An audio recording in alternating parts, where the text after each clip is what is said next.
that simply say, you are an unceasing spiritual being with an eternal destiny in God's great universe. But I think the question was, can you have music? Can you have your Bible? What can you have? Well, I would suggest that you spend some time without any of that. But you don't lay down laws about things of that sort. You ask yourself, what is the purpose of solitude? Which I hope now you might have a little something to go on. And then you ask yourself, will this distract or hinder the purpose of solitude? And if it does, I would dispense with it. And a good way to find out whether or not you need it is start without it. But you don't want to be too harsh on yourself. Don't be a hero. That's a general rule about disciplines, is do not be heroic. So I think actually that as you enter into solitude, it's going to be so rich that you will not need something to jangle you or to help you worship. So just be experimental about it. That's the main thing. You'll find out what you need to do as you go along. When you go into a discipline, your teacher is Jesus, and he will teach you. Way back there. You had a comment earlier about letting your staff know what you're doing. Yes. And to make provision for them. I'd just like to put in a word as a spouse of a pastor of 33 years that you also allow your spouse to do that. I wish I had earlier told my husband, I needed that, but you watch the kids like I do, and he's gone. So that's just my word. No, that's absolutely right. All the people around you, but most importantly, your spouse, if you have one, make sure not only that you let them know what's going on, but you try to help them understand it, and you make provision for them. And there are few people that need solitude more than young mothers. And so if you're in a fellowship where you have understanding, you can make provision for that. And you want to be thoughtful in every connection that you have with other people. Yes? At what age do you think you could start introducing your kids to this kind of For the discipline, spiritual disciplines, very young. Or specifically even solitude, or well, you don't need to give them a big word or a theory, but you need your children to have times to play alone, and don't give them a bunch of stuff to occupy them. Let them learn how to be with themselves, and I think that's one of the most helpful things you can do for a child, is to not make a big deal out of it, but just make arrangements. They generally, when they're quite young, love to play alone. And until they're ruined, they enjoy that.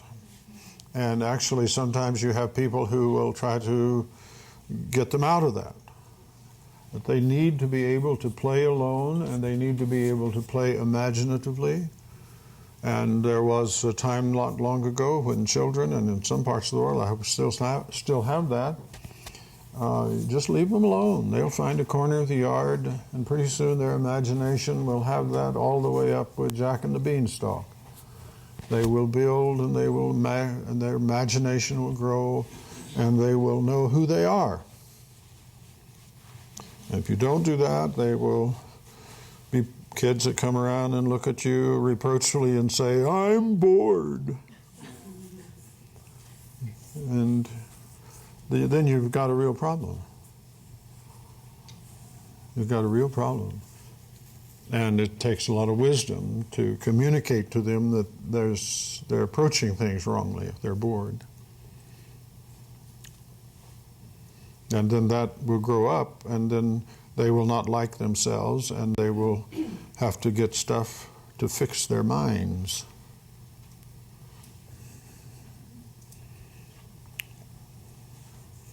Yes and yes. The life of the imagination as a child, we applaud it. As adults, we think we should outgrow imagination. God help us. God help us.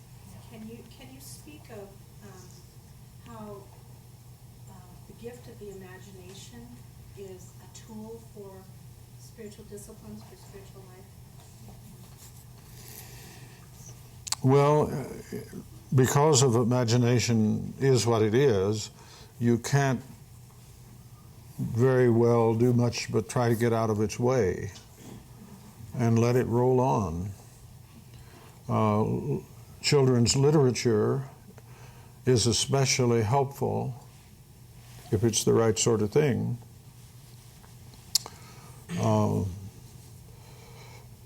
But we need to encourage it, and we need to bring it to the Bible, and we need to let children be very creative with it as much as they can.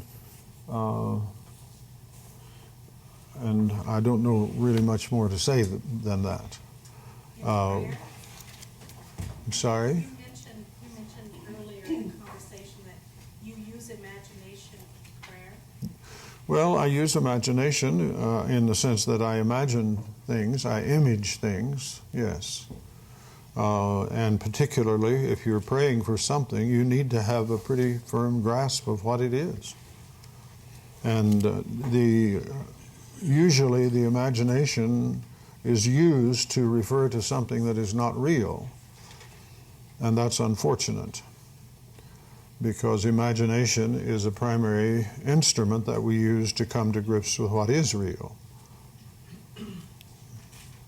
And so I don't use imagination as a kind of trick or magical thing. And it's important to stay out of magic in prayer.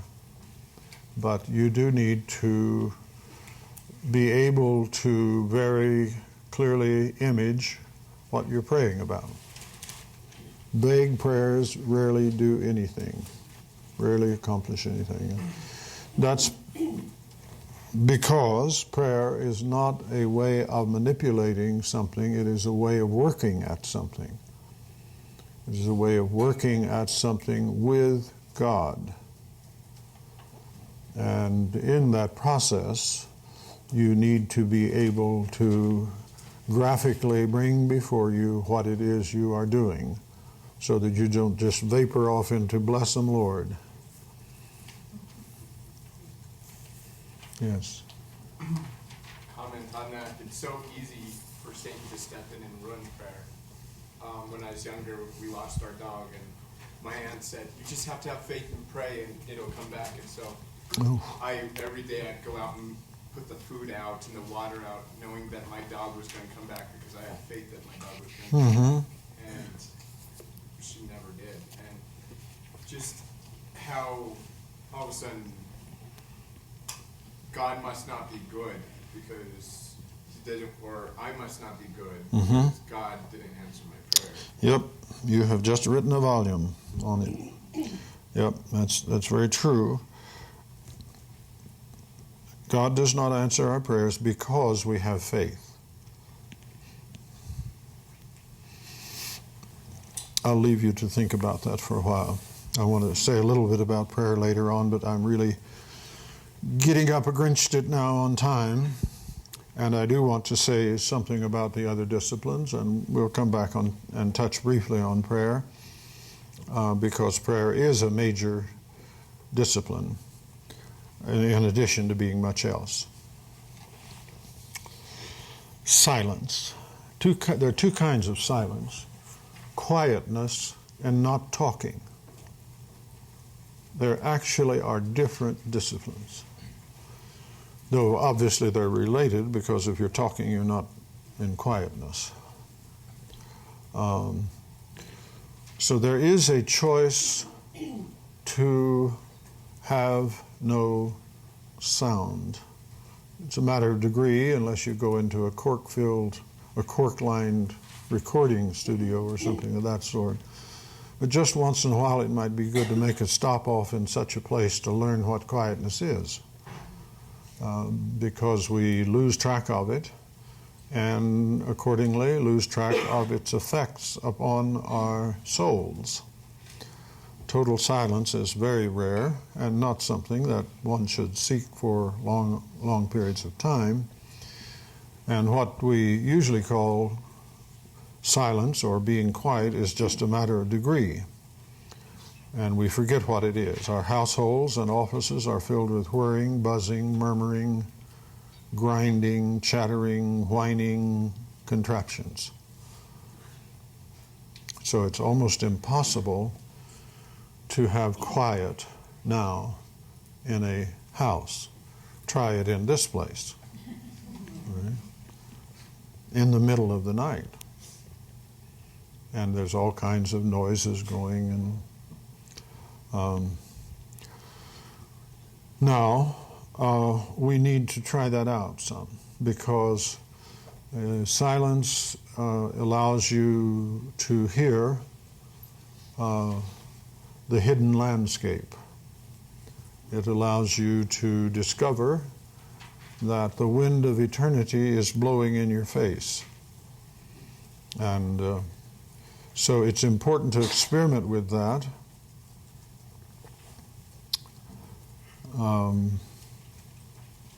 And one aspect of that is we can turn off the rackets, the CD, the radio, the tape player, the iPod, and so forth.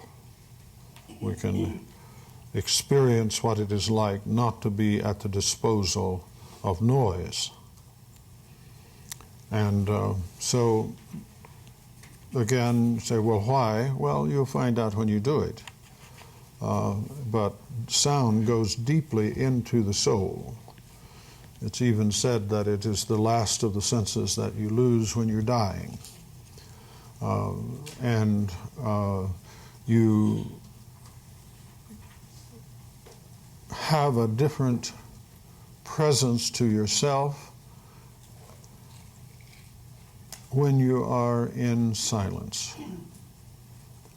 Sound tugs at you. So that's one kind of silence, and the other kind of silence is not talking. And not talking is a whole theme, a whole story in itself. And one of the main things that we let go when we enter into silence is adjusting how others perceive us. And we learn to let them make up their own minds.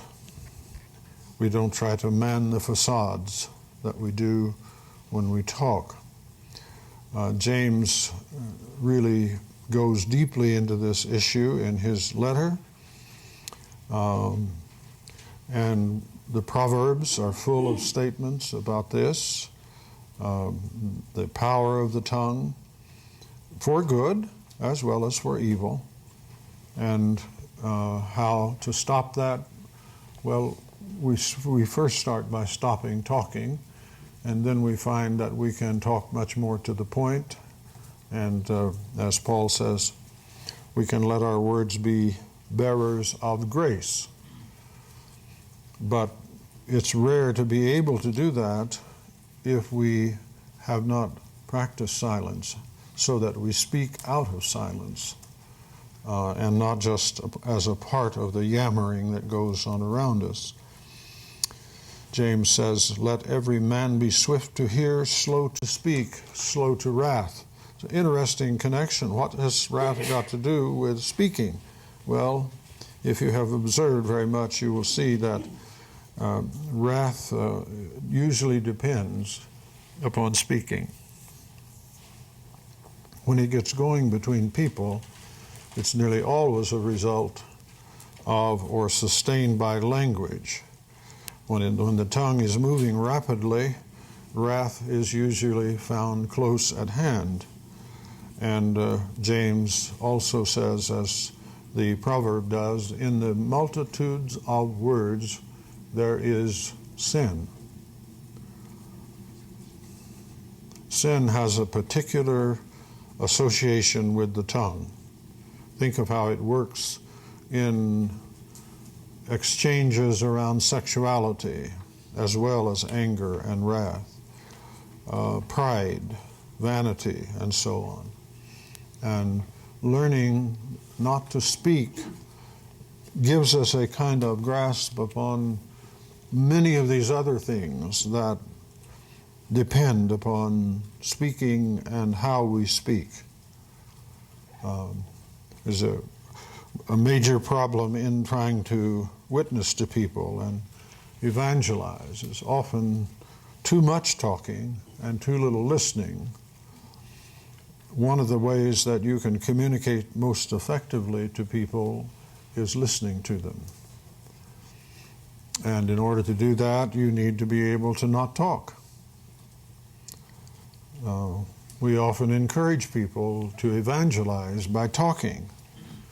And sometimes, unfortunately, because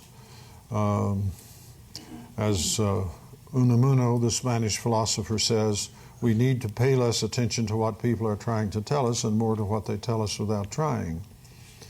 And actually, that's most of what we witness to, is what we tell people without trying. So we need to think about stopping and then learning how to speak out of silence. Very often, talking a lot is just a manifestation of lack of confidence, fear, uncertainty. And when we turn to silence, we begin to learn a different way of experiencing ourselves and God, and that allows us to see the world different and relate to it differently. On page 165, The Spirit of the Disciplines, I quote the testimony of a young person, actually a Japanese girl in Japan, who happened to be taking some training with a Christian minister on this. And I've always thought she just hit it so solidly. She said, the more I practice this discipline of solitude and silence, the more I appreciate the strength of silence. And the less I become skeptical and judgmental, the more I learn to accept the things I don't like about others, the more I accept them as uniquely created in the image of God, the less I talk, the fuller are words spoken at an appropriate time. And the more I value others, the more I serve them in small ways, the more I enjoy and celebrate my life. The more I celebrate, the more I realize God has been giving me wonderful things in my life. And the less I worry about my future. I will accept and enjoy what God is continuously giving to me. I think I am beginning to really enjoy God.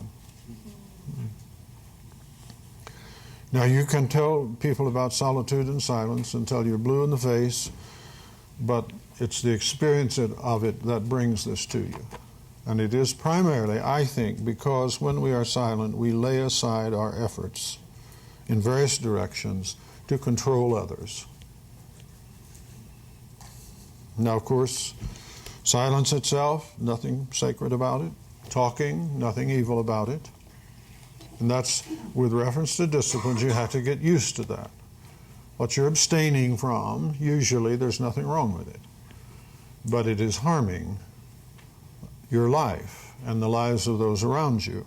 And so it isn't like you just quit, like you take a vow of silence and you're not going to speak anymore. Don't be silly. There's a time to speak as well as a time to be silent. And we learn by experience the effects of silence and solitude on our souls, our spirits, our body, and it has wonderful consequences then for particular issues about doing the things that Jesus said. Well, just a word about frugality. Frugality is a matter of abstaining from using money or goods that are at our disposal in ways that merely gratify our desires for status, glamour, or luxury. Practicing frugality means we stay within the bounds of what generally would fall in good judgment and designate as necessary for the kind of life which God has led us. So there's a judgment about what is necessary and what is not. And this discipline is something that people have recognized, even pagan cultures have recognized the danger of lavishness and luxury, and various governments at times have passed what are known as sumptuary laws forbidding exhibitions of luxury beyond what is necessary. And the reason for that is because it really does hurt people. Luxury establishes a relationship between the rich and the poor and involves people in expenditures that are not for good in the way that they could be. Frivolous consumption corrupts the soul away from trust in, worship of, and service to God. Frugality is a service to God and humankind, for in being frugal, we are able to use our money in ways that would benefit the work of God and others. But we are concerned about it as a discipline here. This is one of those practices that has many benefits other than the disciplinary benefit. And the benefit of the discipline is to train us away from dependence on a sensual kind of existence. Sensuality, living for feelings, is harmful to the soul. In our society, a primary manifestation of the harm that comes from not having frugality is the bondage that is caused by financial debt. And there are many factors involved, but our current financial distress that we're in is due to a failure of frugality. And if you follow the money trail and you discover at a certain point that there wasn't money, there was promises. And those promises were used by and large to buy things for which there was no good reason. And just look at Mr. Madoff again and see what he spent his money on. And then the money that was not money but was promises began to disappear, and we found that we're caught up as a society in a huge Ponzi scheme. Promises, promises, promises. And you try to keep that pyramid of promises going, and eventually it collapses. And then we decided that the way out of debt was more debt. And the fundamental reality is people who could not say no. And they could not say no because they were hooked on a sensual mode of living. Now, that's not the whole story, and many people are hurting not because they're hooked on a sensual mode, but because this thing collapses and the goods are not there that they need. So pursuing luxury leads one to be incapable of dealing with necessities. And that's basically where we are now. And I don't want to take time to go into that further. You probably understand it all. But debt is a terrible problem, because debt allows you to possess something that you haven't paid for.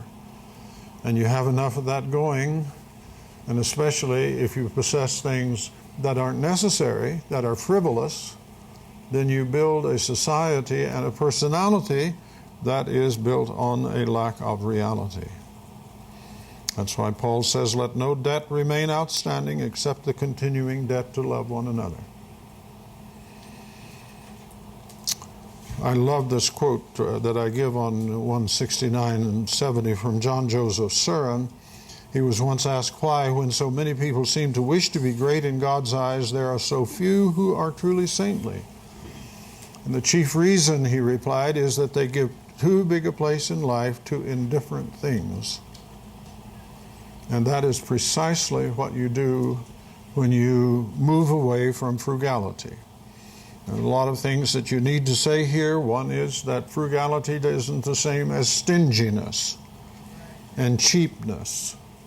And much harm is done by a teaching, especially to young people and children, where things that aren't necessarily necessary, but they want them, and they are rejected on a basis of stinginess and cheapness.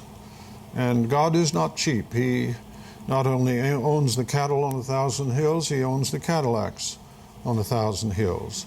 He owns the whole thing.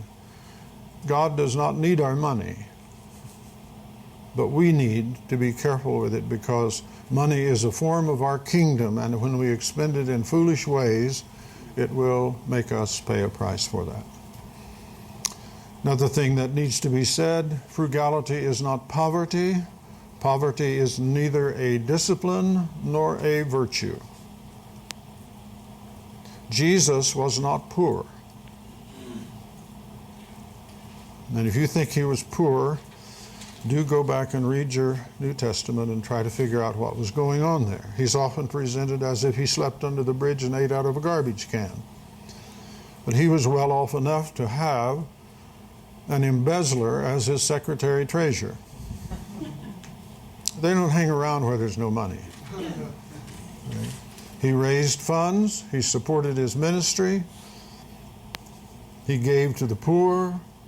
Jesus was not poor.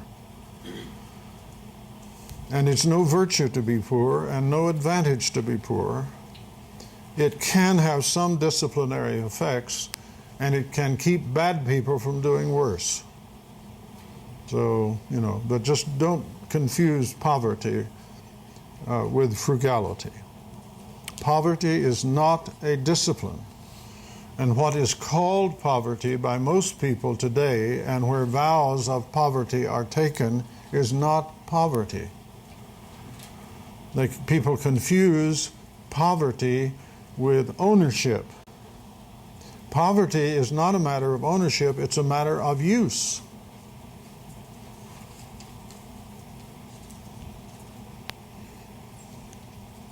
Doesn't matter who owns it if you have the use of it. But it's one of those curiously deceptive things that religious people have developed to say, well, I am poor, I don't own anything. Well, what is accessible to you? Now, forgive me if I offend you, but this is something we really need to think about. Some very wonderful people, like Mother Teresa, lived under a vow of poverty. But when she was down in Tijuana and she had some heart trouble, they swiftly brought her to the best possible medical clinic on the face of the earth. A mother in South Los Angeles, or perhaps in an area of Denver, who is really poor and has to take her children by bus to a cheap hospital, changing 3 times and spending half the day getting there, that's poor. That's poor. So I just want to take a minute just to jar your thinking, if that's what it is, and help you understand frugality is one thing, poverty is another. You could undertake poverty as a service. If God called you to do that, you should do that.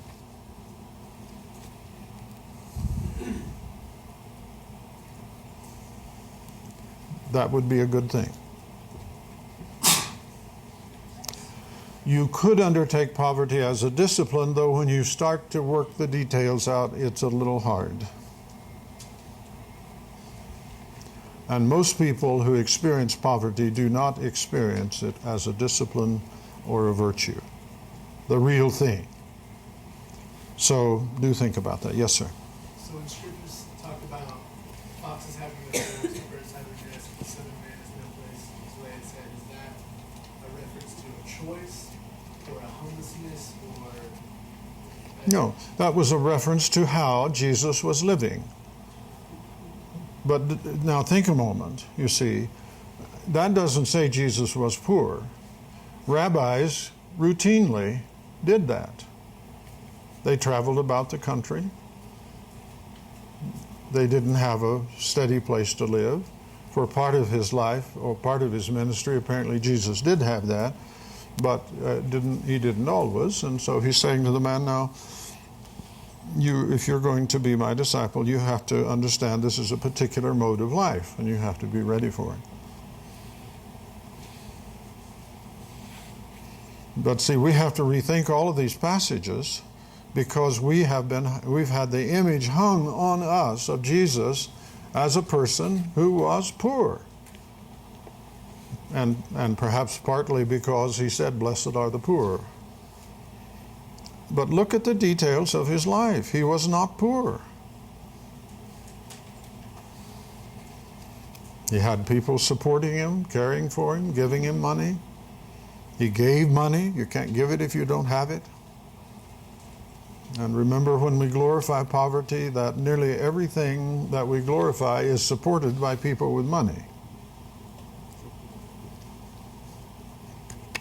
So, just challenging you to rethink that. And of course, you have many scriptures on it, and I need to say a word about chastity. Chastity is not a good word for what I want to talk about here because it's more of an outcome than it is a discipline. This is on page 170 of the Spirit of the Disciplines, if you have the book there and you're trying to follow. What is the discipline of chastity? In chastity, we refrain for a lengthy period of time from sexual acts, thoughts, and desires as a way of accustoming oneself to freedom from domination by sex. Sex is not bad in itself any more than food or conversation. The biblical and Christian view of sexual desire is that, like all desires, it is good in its place. It is not elimination that we seek, but subordination to the good is what is needed. And one of the most important things in the life of training for the disciple is to be able not to be dominated by sexual desire. And we know how hard that proves to be for so many people today because we live in an atmosphere of constant sexualization of everything.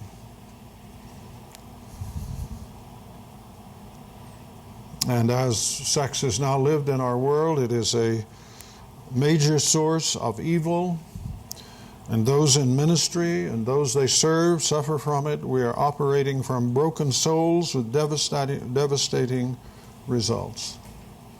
So we have to say something about it.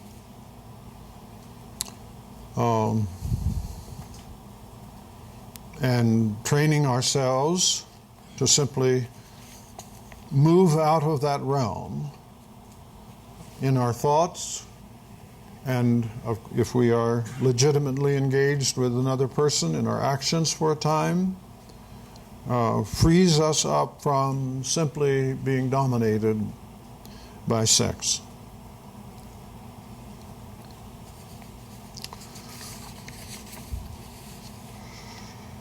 Love and joy in life generally is to be cultivated as a bulwark against domination by sexual experiences. One of the things that sex does in life is to supply a substitute for drama and intimacy. It creates illusions in that regard. And it has attached to it a pleasure of a certain kind that is very powerful. In sexuality, basically what we desire is not just physical engagement, but what we desire is the desire of the other for us. So being desirable becomes a major issue in sexuality. And that takes over in its male forms and in its female forms in different ways, of course. But wanting to be sexually attractive, nothing wrong in that in itself, but it goes crazy. And then we, because we can't achieve intimacy, we keep beating on that sexual button to try to get something out of it, and it doesn't come. Because intimacy with another person, which is what is really desired in sexual relationships, and not just the physical, because it's, of course, it's much bigger than that, and it gets reduced to the physical in the way it often does in its more bizarre manifestations, just because we're lonely and don't seem to have meaning in our lives, and we find meaning in romance and sex and its various modifications. So now what I'm saying is fairly simple, that we practice chastity by abstaining from sexual involvements of all kinds, including our thoughts and our feelings, and in so doing we are set free in our habits from domination by sexuality. Well, there's lots of stuff in the scripture, and again, in the spirit of the disciplines, I've given a lot of references to things, and I don't have time to deal with all of that. Homosexuality is simply a case in point where someone has decided to live in terms of a peculiar form of desire. And so they take on an identity. Now this is peculiarly true for today. It has not always been true that people who had homosexual desires and acted them out identified themselves as homosexuals. But if I come to your town, I hope you will not introduce me as a well-known heterosexual advocate. My heterosexuality does not define me as a person. And I don't think anyone should be defined in terms of their sexuality. A homosexual is someone who devotes themselves to the gratification of homosexual desire. That's not a place to be as a human being. I wouldn't want to be a person who had devoted themselves to the desire for strawberry milkshakes. It's degrading to find one's identity or to identify others in terms of a desire. Whether it's a good desire or a bad one. I mean, there's nothing really wrong with desiring strawberry milkshakes, but if you have your identity with reference to that, wouldn't you say you're in trouble? And so, I mean, I know there's a lot, you may want to discuss some more of that, but to be devoted to a desire of anything and to identify yourself in those terms is not good. It's not good to mistreat and disregard and not love homosexuals. You treat them in the way that Christ taught us to treat others. But that does not include saying that what they want and what they do is good. And the tension that we're in now, and it has gotten awfully quiet in the room, the tension we're in now is one where we are demanded to approve. It isn't like that you are not going to treat people with love. It's that you can't love them unless you approve of them. And so the old saying we used to use easily, hate the sin and love the sinner, you can't do that anymore. And this is partly due to the fact that the sense of self has disappeared from people, and they identify themselves in terms of what they do and not what they are. So if you condemn what I do, you couldn't possibly approve of me or love me. Now that is a stage of desire forcing itself forward onto people. Desire not just content to be my desire, but now I'm forcing it on you. And we now live in this country under a form of the tyranny of a minority that has learned how to manipulate the public resources, including law, to force their opinions upon others. Yes, sir. Is there a way to help people see that they're not what their desires are? Well, I do believe there is. But for example, or to illustrate, if I'm going to engage with someone about a discussion about homosexuality, I don't want to start there. And I won't start there. I want to know what they think about God. I want to know what they believe is right and wrong, and whether or not there is a difference. And then at some point, if we can sustain the discussion, we can talk about what is helpful and what is not about homosexual desire, and then further on homosexual practice, and then further on the acceptance of homosexuality as an acceptable and good style of life. My experience is if you try to start there, you might as well forget it. That's why, after all, the most basic thing about them is not what they think about sex, it's what they think about God. And if you start with what they think about sex, you're going to wind up with a God who thinks what they do. So this is a very difficult thing, and I only take it up because I know you have to deal with it yourself. You're constantly faced with it in life. Issues about ministry come up. And so I just want to say that the problem we're in with sexuality today is not just about sexuality. It is primarily about other things, the meaning of life. Why are we here? What is good and evil? In particular, what is the Christian message and reality?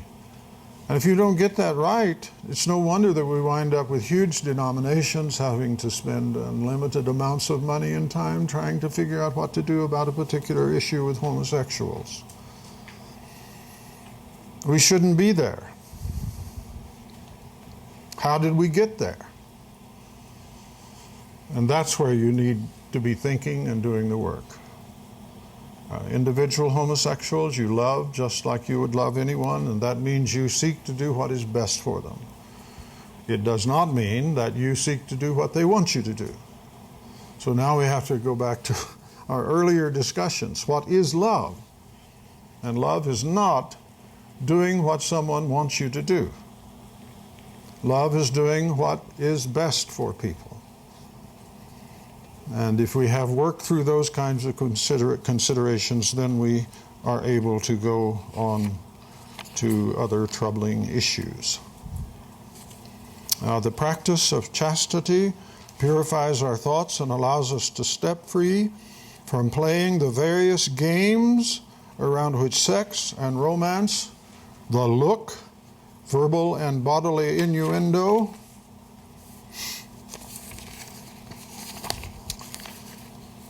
subtones, trying for perfect satisfaction in our marriage. We must regard others as spiritual beings in a world that is spiritual. Sex is a passing mode of human union for specific purposes. You are a whole person before God regardless of sex and marriage. If you never are married, if you never have sex. Now we have these silly things that show up like our movies, the 40-year-old virgin. Ha, ha, ha, ha. Right? Like a 40-year-old virgin is a freak. Some kind of freak. Ought to have him in a sideshow in the circus. It's just tragic when it gets there. You are a whole person. And you still have to make decisions of various kinds, but you don't want to lose that. Your identity is not sexuality. It is not being married or not being married or any of that. Comments and questions?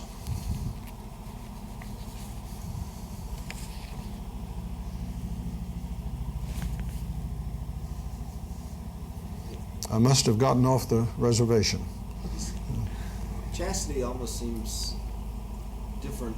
It seems like it's a different sort of thing than the other disciplines, isn't it? The word doesn't fit, and I've tried to think of a word. This, as I say, chastity is actually an outcome, and the discipline is what you do to get there.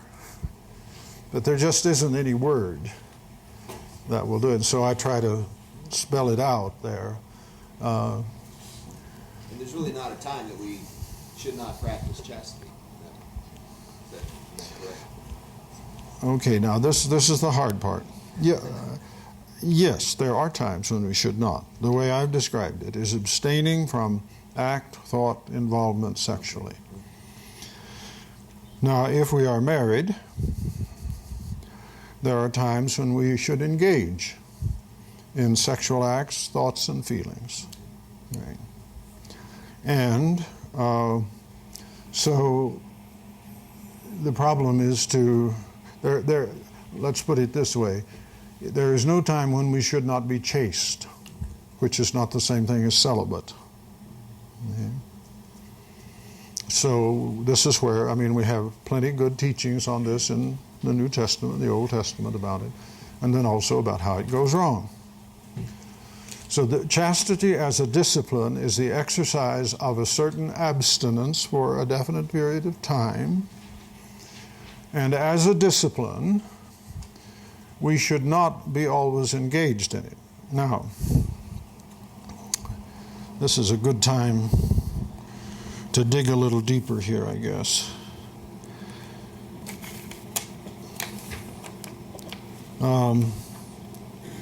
Are sexual thoughts wrong? Okay? Are sexual thoughts dirty? No. Is being sexually tempted dirty? Well, before you answer, let's put this up.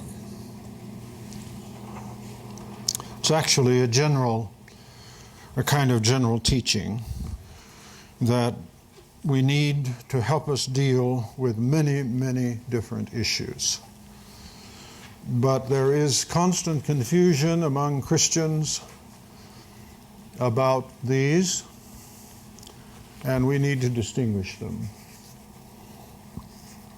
One is the thought of sin.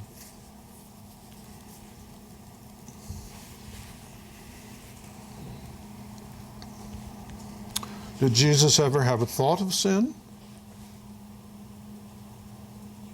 Well, I hope he did. He talked about it a lot. I would hope that he had some thoughts about it. And in the domain of sex, perhaps you would have a flash of a thought about a wrong sexual relationship. Thought. No inclination. Now, inclination is the next move. That's where you have some tendency towards doing it. That's going to be a matter of degree. If you have a thought of getting drunk, that's different from having a temptation to get drunk. Some people have thoughts of it and no inclination at all, or if anything, an inclination in the opposite direction. Temptation is thought and inclination, but no relenting of the will. And this is why I like to talk about William James before we come to this part, because of his very lovely presentation of what it means when you consent, the consent of the will. You can have temptation without consent. You can have temptation without even consenting to the temptation. But on the other hand, if you don't want to consent, there are some things you should probably do so you wouldn't.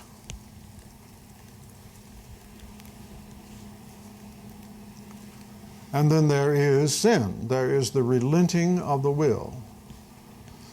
A yes to the deed, whether actually carried out or not. Now, when you read Matthew 5, where Jesus is talking about you have already committed adultery in your heart, that's here. That's not here.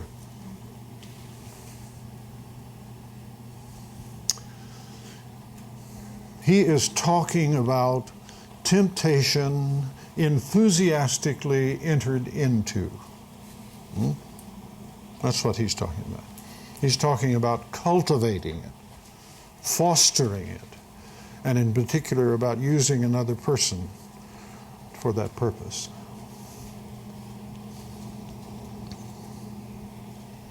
So now the ordinary person is going to have sexual thoughts. If they aren't careful, those thoughts can become obsessive.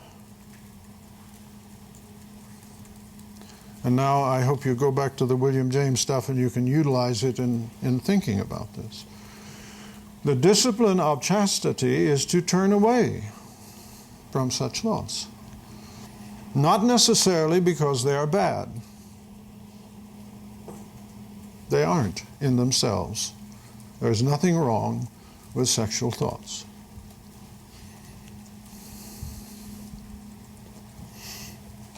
Temptation, well, it depends. If you like it, you've got a problem. And there's a lot of that in our culture. See, that's titillation is practically a division of the economy in the United States. Don't go there.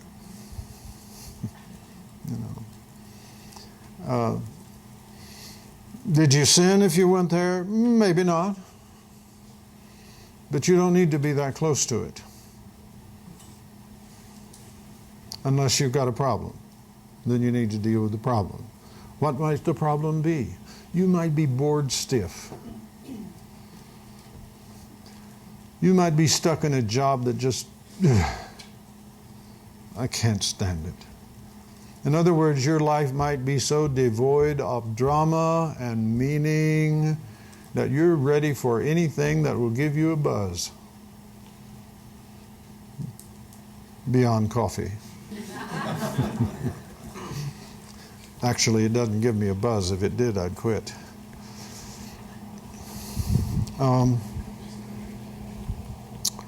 So now then, why is this so important? It's so important to help people so that they don't think they have sinned when they haven't.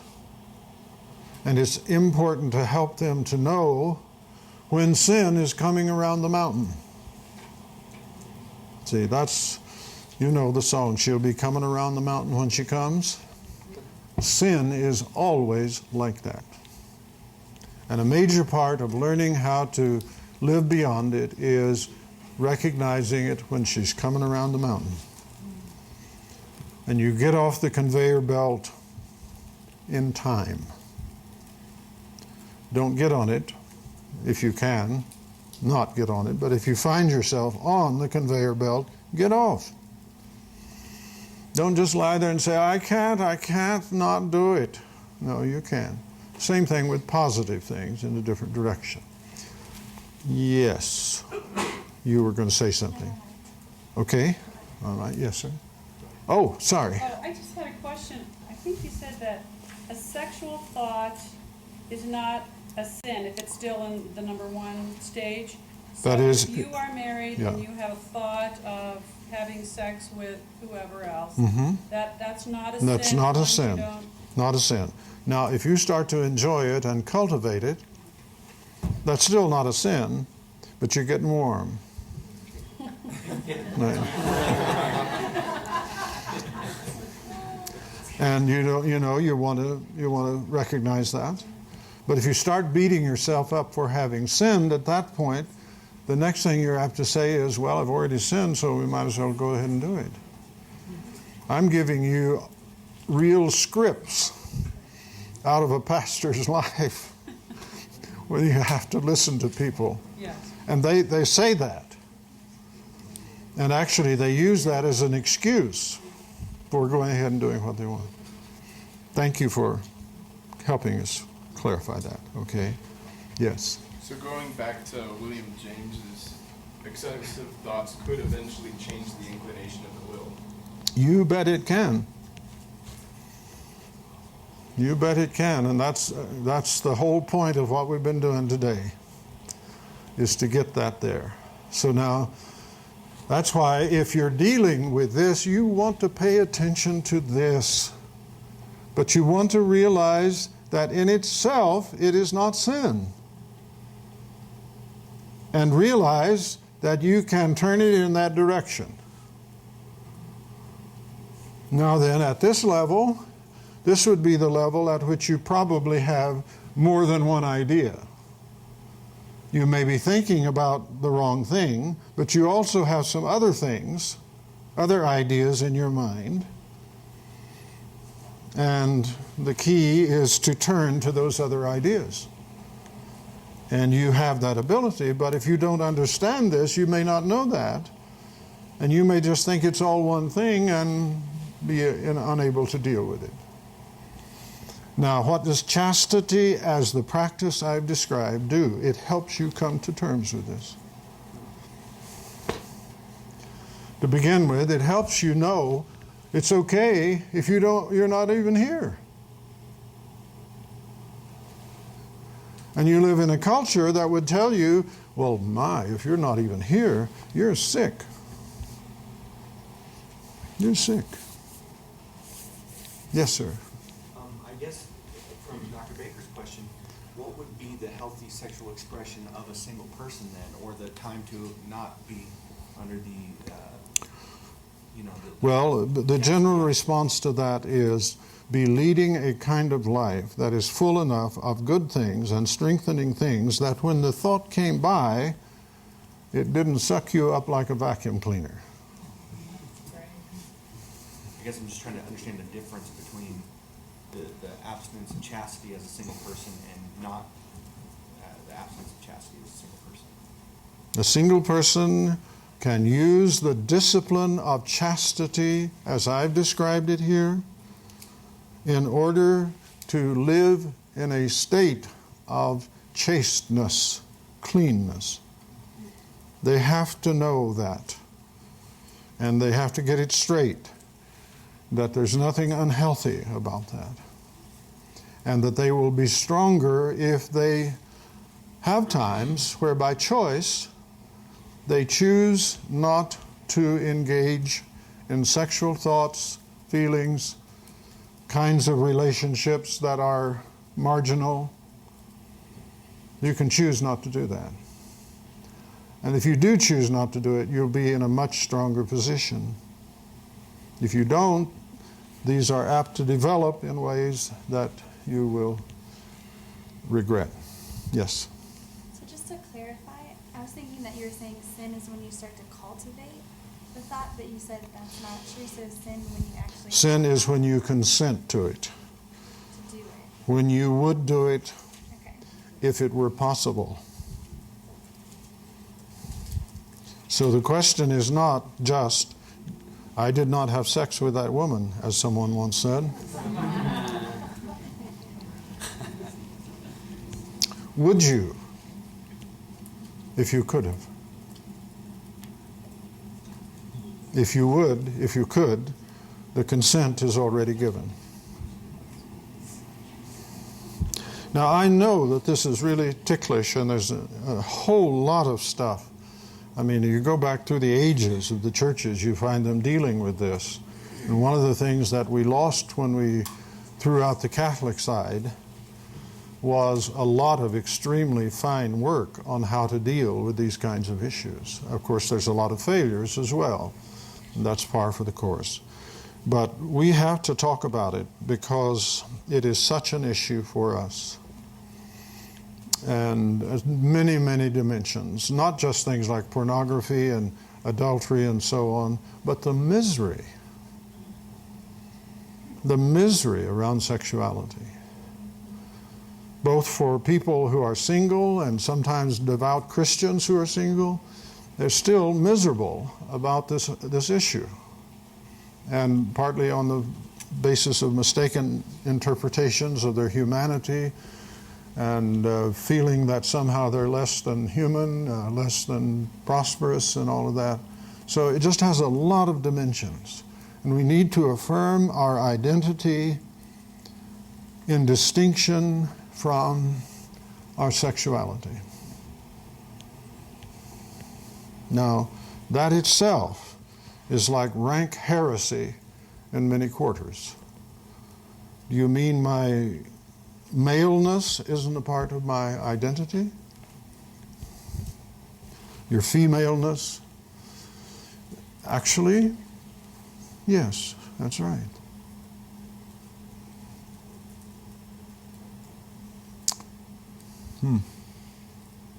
Now then, being a man or a woman does enter substantially into our life, but it's not our identity.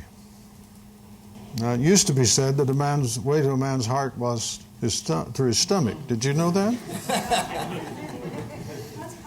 But Mama has moved out of the kitchen into the bedroom now. That's exactly what we're taught. So if you're not engaged sexually, what are you? Nothing. Or if you are married, why do you matter to the other person? It's just sex. Thank you very much. Now, think about marriage in terms other than sexuality. Is there anything there? Well, there better be, because if you live long enough,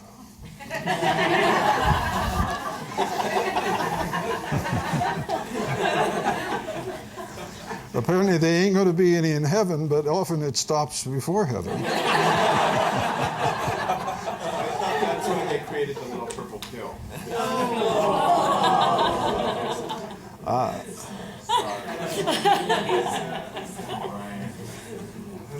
You're thinking they might have that in heaven.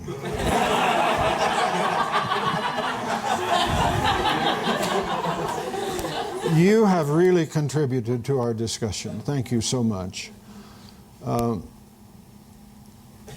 Because one of the things that comes from the practice of chastity in marriage is the deepening of the personal relationship between the persons who are married, and to receive one another and bless one another. Just because you are the one that has given yourself to me and I to you in wedding, marriage, living together under God. See, that's what we're really trying to get at. And actually, the kind of intimacy that you have spoken of is what people are really after through sex. And it won't come. And so then they keep hitting that button, and then all sorts of problems come, like, well, I'll get someone else, or two of them, and so on. Yes, ma'am. I heard a story told one time about a Bible study that was being conducted, and it was a marriage kind of thing, and women were told that if your husband has had a hard day, a way to comfort him was to give him sex. Right. And I think, we don't give men enough credit. I mean, for heaven's sake, they're not just sexual organs. That's true. There are more to them than that, and that is really offensive to It me. is offensive. But you see, that's essentially the same sort of degradation that comes from a person who identifies themselves as homosexual. You see, the basic problem with that is it does not do justice to the human dignity.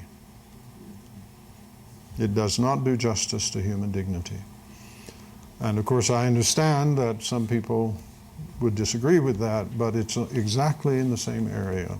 It's a terrible thing for men and women to treat one another that way. I mean, there are other things that are bad too in that respect, but what it does is it cuts off genuine intimacy. Yes, right, and then you, and then you. For many years, I thought I was in sin when I probably was in temptation. Yep, or maybe even thought. Yeah, and it just got really tiresome.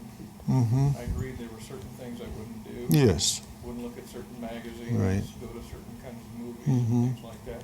But I had the idea that it would always be a constant and relentless struggle no matter what. And this is as good as it gets. Well, actually, a failure even, because you're dealing with things like thoughts. And if you think that's sin, it isn't just going to be a struggle, it's going to be a constant failure. And that's what many people live with. And especially you find young people brought up in that. And we just really need teaching. That's one reason why I go through this, is because I want people to have these distinctions, to think about them, and they are extremely liberating. Not just because you find out you didn't sin, but because now you know something you can do about it. But I wanted to go on because I had an experience of inner healing. And one of the totally unanticipated consequences of that experience was that for a whole year, whenever I looked at a woman, women became 2 or 3 times more beautiful than I'd ever noticed. Right. There was not a hint of lust. Yes. And I don't know that I've ever heard anybody else say they had an experience like that. And now I have to be somewhat intentional again. But do you have a comment about that? Yes. It's very important to distinguish the recognition of beauty from even the thought of sex, whether it's for a man or for a woman. And the recognition of beauty is distinct, and the failure to recognize that, though there are some problems with it, is that's where you find the popes going around and covering up Michelangelo's statues and pictures. And now, see, when people aren't really balanced and right in their souls, it may be they shouldn't see beauty because they can't confuse it like a man or a woman who confuses friendliness and openness from someone as a sexual overture. See, that's where our minds get twisted, so that a woman might realize that she can't actually be friendly with men because they'll think it's sexual overture. So the confusion that comes out of the darkness of the sinful mind blends these things over and we can't deal with them. And you have to have that worked out in yourself in order to draw the distinctions in practice. But it's a very important distinction to draw. Yes, sir. So, you're saying, and I agree that we manipulate our sexuality when really we're searching for Intimacy, love. But how is intimacy experienced for a single person outside of the marriage? Well, it should be with their families, with their friends, and you have to clear your mind as to what intimacy is, right? What would you say intimacy is? Intimacy is being present with another person in terms of who they are, where they're going, what they're doing. Sharing life is intimacy. Sharing life is a phrase for intimacy. And unfortunately, you can be sexually involved up to your ears and not sharing your life with anyone. The other side is, can you be sharing your life without being sexually involved? If you get your mind messed up enough, then when you see, for example, Jonathan and David and how intimate they were, you will say they're homosexuals, right? Because you can't interpret it any other way. Or the tenderness of a grandparent for a grandchild will turn into sexual activity. And that's just a part of the terrible confusion that people fall into when they decline from their knowledge of God that would enable them to be intimate with other persons without sexual involvement. Yes. And then, I'm sorry, I got you. Can I ask you to please clarify? Did you say that Matthew 5, when Jesus says that if you look on a woman lustfully, you have already committed adultery, you said that's in number 2? Is that what you said? I said that is a case where temptation cultivated has already turned into number 3. Okay. But now you have to read that language carefully, okay, dear? Yeah. You don't put anything into it that's not really there. Okay. For example, some of your translations say, who looks at a woman and lusts after her. And. It isn't and. It's for the purpose of lusting after her. Okay. So you have to watch the language carefully. Okay, but so you would say that's 3 then? That's Well, 3. that seems like They have already consented. Then what is your opinion as far as the problem that's so prevalent in the churches today with addiction to pornography? If someone is married to someone who's addicted to pornography, would you say that's a biblical reason for divorce? Because has not been physical consummation, but it's clearly a case of, I think Matthew 5. Sometimes I think it clearly is. I just would hesitate to give a general answer without knowing the details of a particular case. I wouldn't want to come down with something that said it is always number 3. Because the complexities of the person that is involved in this, you can have a person who is addicted to pornography partly because they're so fearful they wouldn't have sex with anyone. Does that make any sense to you? See, it becomes a substitute for genuine relationships to a woman, even at a sexual level. Right. So now in that case, what would I say? Should they get divorced? Well, it depends on what's going on in the marriage.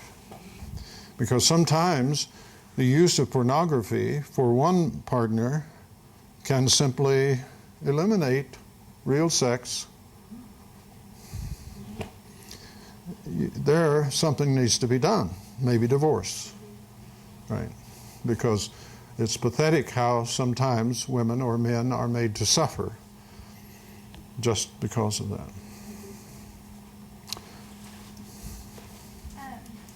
So I've always heard that your sexuality is a part of your identity. And so if going along with what you said at some point, that identity is that our identity is that we are. Yeah. There's a lot of confusion on that. Yeah. What does that do with sex change operations? Yeah. It would mean that if you... it would mean you could not be the same person and have a sex change operation, wouldn't it? That's our atmosphere, our intellectual atmosphere is just full of confusions about this. It doesn't make sense. But I'm sorry, you go ahead. Oh, that's okay. You just said at some point that our identity is that we're spiritual beings in a spiritual That's world. right. So then what is our sexuality? Our sexuality is not spiritual. It isn't a spiritual reality. It's a glandular, physical, chemical, anatomical part of us. Right. Now, it needs to be subordinated to the spiritual. That's the safe place for it, but that's true of our whole body. Our gluttony is a physical reality. How heavy you are is not a part of your identity. Or how thin you are is not a part of your identity. See, these are physical traits. And they need to be in subjection to the spiritual. Okay. Earlier, I think you said that our identities are kind of tied to our bodies and our appearance, and that kind of continues actually after. Right. Yeah, so I'm just wondering, because also I've heard, like Jenny, I've heard that our identity is tied to our gender, and that the way God created male and female, that maleness and femaleness reflect certain parts of him uniquely or something. Well, I don't know about that. I don't think God is in that business. We have a tradition that refers to him as male. You can find reasons for that. And then usually our Reconstructionist friends want to come back and say, well, we also have reasons for treating her female. And that's true. But none of it is because of his genitalia, because he or she doesn't have any. And that's like what I said about brains. God doesn't have a brain. And you won't have one after you die, at least till the resurrection, and I doubt you'll have one then. I expect you'll get something better. The brain, after all, is just a very complicated piece of meat.